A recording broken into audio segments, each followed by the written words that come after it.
Hi, I'm Marty Nemko. The decline, fall, and rebirth of the American empire. An improbability. In theory, we make decisions based on the evidence. And yet, even most liberals acknowledge communism's failure, from Angola to the Soviet Union to the Eastern Bloc countries, Cuba to Venezuela. As UK Prime Minister Margaret Thatcher warned, the trouble with socialism is that eventually you run out of other people's money. Yet, following Karl Marx's and his acolytes' urgings, the left, because it is far more activist than other parts of the public, was able to complete its takeover of a critical mass of society's mind molders, the schools, the colleges, and the media. More students majored in social, quote, sciences, which prepared them more to protest for leftist causes than to become gainfully employed. Hence, from earliest age, children, in their souls, believed in collectivism.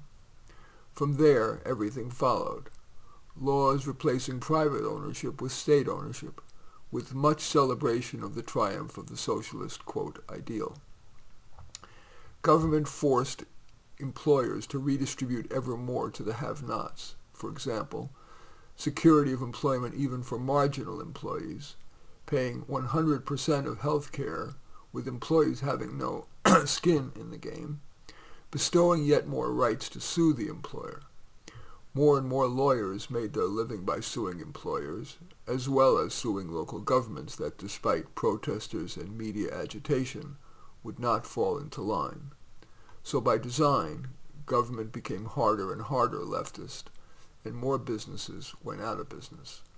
So the government became the provider, acknowledged as inefficient but key to the socialist ideal.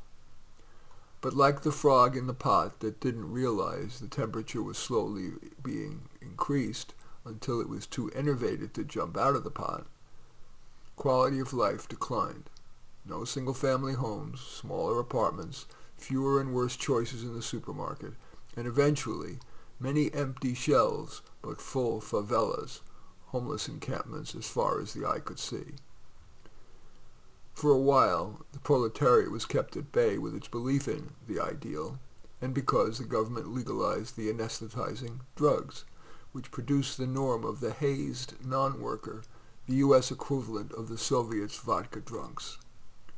But when things got too bad, lack of health care, housing, and food, even the now state-run media was forced to report, although downplay, the, quote, civil unrests, which more accurately should have been described as arsonist riots and break-ins, not just to the state-owned stores, but to leaders' homes, who lived obscenely more upscale lives than did the hoi polloi. No, the new communists didn't, as Stalin did, kill nor send to Siberia 20 million people who dared disagree with the socialist ideal, but there was iron-fisted control of dissent, a KGB-inspired secret police, plus censorship, as in the Soviet Union, which was first objected to, but eventually people shrugged for fear or dispiritedness. They rationalized that the censors are only, as in Soviet realism, censoring anti-communist books, social media, art, and the video only. Finally, the public had enough and became desperate for a new answer. As usual, it came from a charismatic young leader, but this one ran not on an opposing extremism, but on moderation, the best of capitalism and socialism, democracy and meritocracy. In short, what America was like not that long ago. And so, America was reborn. It is unclear whether moderation or any system will work well enough. After all, people are people. Most people will work diligently and peaceably, no matter what. But just enough other people won't, and they infect others. Yes, one bad apple can spoil the rest. We shall see. New York City may give us a glimpse. In any event, that's the decline, fall, and rebirth of the American empire in improbability. As usual, I welcome your thumbs up and accept your thumbs down.